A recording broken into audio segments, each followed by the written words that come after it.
Salve, salve, meus amigos da Execução Fiscal em Curso, sejam bem-vindos. A continuação, este é o segundo módulo com relação ao arrolamento fiscal.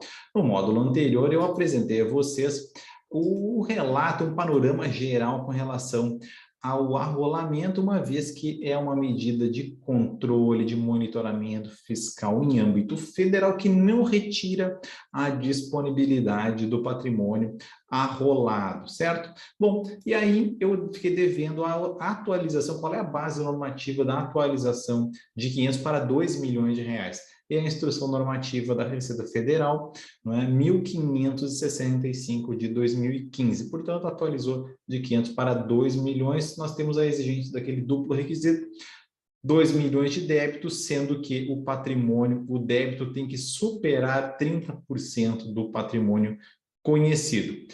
Gente, agora algumas questões bem práticas, o que é possível fazer diante de um arrolamento. Eu já coloquei que o arrolamento é uma espécie de garantia, de reforço à recuperabilidade do crédito tributário e ela não retira, essa medida de arrolamento, ela não retira a disponibilidade do bem, muito embora é muito difícil alguém conseguir alienar um bem arrolado, mas isso é por circunstâncias do mercado. Eu mesmo atendi muitos processos e partes com relação a isso, e esse pedir a liberação do arrolamento com base no cerceamento à disponibilidade. E a jurisprudência é sólida, dizendo que, na verdade, o arrolamento não retira a disponibilidade, não impede a alienação, permuta, doação, coisa que o valha. No entanto, existe um dever de comunicar as alienações, certo? Feitas pelo contribuinte ao longo do ano, ao longo da vigência deste arrolamento. Bom, a autoridade, ela lavra este termo de arrolamento, alinhando ali, fazendo uma lista dos bens do devedor, por exemplo, os imóveis, os veículos ou outros bens sujeitos a registro público. Bom, o delegado, pega este termo e remete solicitando ao registro de imóveis, por exemplo, a averbação, fazer constar na matrícula imobiliária uma informação, vai averbar, o nome técnico do ato é a averbação, sobre a existência dessa medida administrativa de arrolamento, e isso acaba marcando, carimbando a matrícula com essa medida.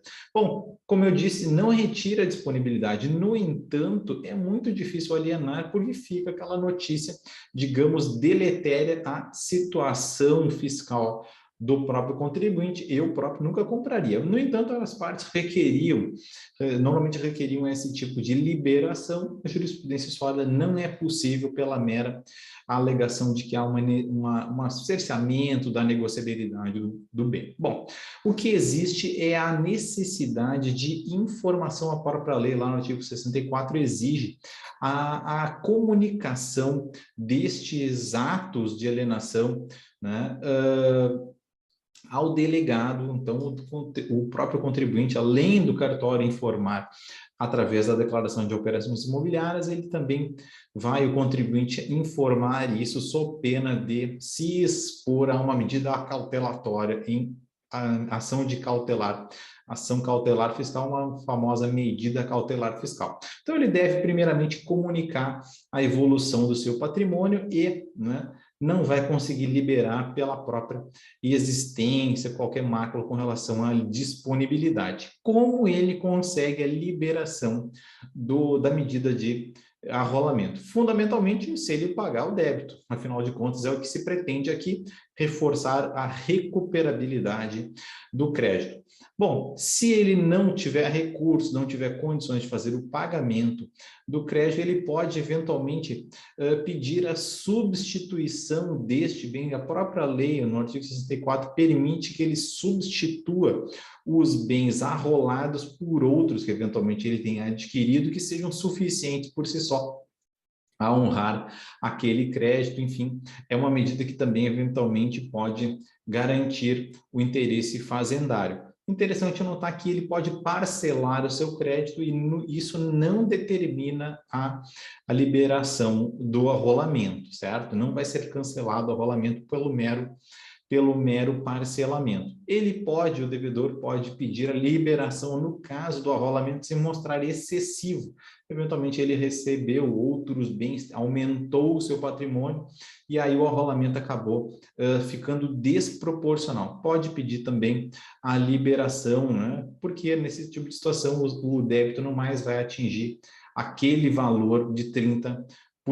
Então, quando houver uma modificação substancial dessas condições que legitimam, né, o arrolamento, quando houver essa modificação de condições, sim, o contribuinte pode pedir a liberação, mesmo parcial, ou com substituição de bens, ou com redução do arrolamento a determinados bens que por si só sejam suficientes a honrar o crédito. Bom, ele pode também, quando houver já uma execução fiscal com relação àquele débito, né, aquele débito tributário, quando ele foi ajuizado e eventualmente garantido na execução fiscal, vamos imaginar que lá ele teve uma penhora, um depósito, ou alguma outra coisa que garanta suficientemente a execução, também, por exemplo, uma carta de fiança bancária ou um seguro garantia, que sempre vale lembrar, fazendo uma conexão lá com a execução fiscal, todas essas medidas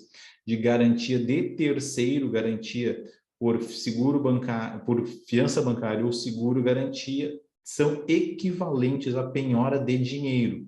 Não para suspender a exigibilidade do crédito, mas são potentes para garantir integralmente a execução fiscal. Nessas situações, entendo eu que é possível pedir a liberação do arrolamento, a desconstituição do arrolamento, e isso poderá ser feito requerido diretamente ao delegado. Eventualmente, o delegado negue isso, mas em todas essas situações que eu exemplifiquei, há uma prova documental pré-constituída com relação à aquisição de bens, com relação à minoração do próprio débito tributário, seja por pagamentos parciais, por parcelamento, que podem eventualmente, como eu disse, modificar substancialmente as condições fáticas que legitimam o parcelamento. Então, nessas situações, nós poderíamos pedir a autoridade fazendária essa alteração, redução ou substituição, ou mesmo cancelamento em caso de execução já garantida. E se o delegado não o atender, não fizer, abre-se espaço aí para um mandado de segurança, porquanto eventualmente, a violação de um direito líquido e certo já constatável de plano com base nessas provas documentais previamente coligidas pelo contribuinte, certo? Algumas situações residuais ainda remanescem, que são se a questão do bem de família, aquele imóvel residencial que serve à residência do devedor e da sua família, né?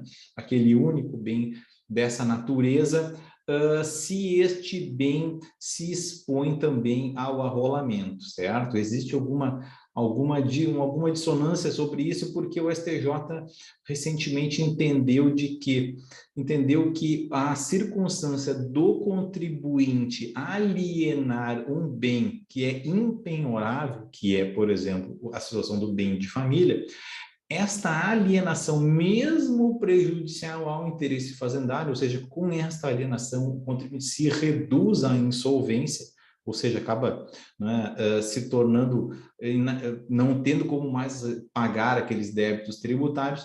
Mesmo nesta alienação do bem, por ele ser impenhorável, não haveria fraude à execução fiscal. O STJ afastou, portanto, do espectro de interpretação lá do artigo 185 a situação do bem de família. Alienação do bem de família não é fraude à execução. Aqui também é a questão. Então, eu trago agora para o arrolamento. Se ele tem apenas um único bem residencial, haveria necessidade de arrolar? Entendo que não, mas não há ainda manifestação que eu conheça a este respeito, porque este bem naturalmente é impenhorável e se escapa dos bens que são possíveis à recuperação do crédito tributário. Outros aspectos diz respeito a própria responsabilidade do sócio, porque em muitas situações, o fisco impõe diretamente na via administrativa, inclusive em algumas situações sem um devido contraditório, sem um devido processo administrativo, sem uma devida produção probatória, sem uma dialética a este respeito, sem defesa, e acaba impondo a corresponsabilidade tributária em detrimento de algum sócio da pessoa jurídica. Ele passa a situação de um codevedor e se expõe com base em ser dragado para a posição jurídica de devedor solidário com a própria devedora original, com a contribuinte, ele vai se expor às medidas administrativas de cobrança também, tal qual protesto, a própria certidão positiva de débitos, vai ser inscrito no CADIM, vai ser de muitas formas prejudicado e também pode eventualmente ser alvo de arrolamento fiscal, porque ele é tão devedor quanto o devedor original, no caso, a sociedade empresária. Nesta situação, particularmente, entendo que também é possível discutir sobre esta corresponsabilização, sobre essa efetiva corresponsabilização, através, inclusive, do arrolamento, né, quando não houver, né, quando não tiver sido oportunizado o devido processo administrativo com relação a esta corresponsabilização, também é matéria que é possível debater através de mandado de segurança, porque a existência ou não de um devido processo administrativo com relação a isso também pode ser evidenciada de plano, evidenciada através da juntada, por exemplo, de cópia do processo administrativo, ou evidenciada, por exemplo, pede lá na procuradoria uma certidão com relação ao que foi feito para avaliar na via administrativa esta corresponsabilidade, na omissão, na míngua de maiores elementos que eventualmente tenham sustentado a corresponsabilização na via administrativa, há aí uma ilegalidade passível de retificação por mandado de segurança. E ainda nós temos a via do próprio procedimento comum ordinário, uma ação de conhecimento, onde é possível não só discutir estes aspectos formais, digamos assim, procedimentais com relação a corresponsabilização, mas também o próprio mérito do arrolamento, assim considerado com relação aos seus requisitos legitimadores, os R$ 2 milhões, a superação do débito a 30% do patrimônio conhecido e esses aspectos da responsabilidade, tá bem? Essas são algumas estratégias bastante plausíveis com relação ao arrolamento fiscal, que é, sim, uma medida bem potente à recuperação do crédito tributário. Tá bem? Seguimos.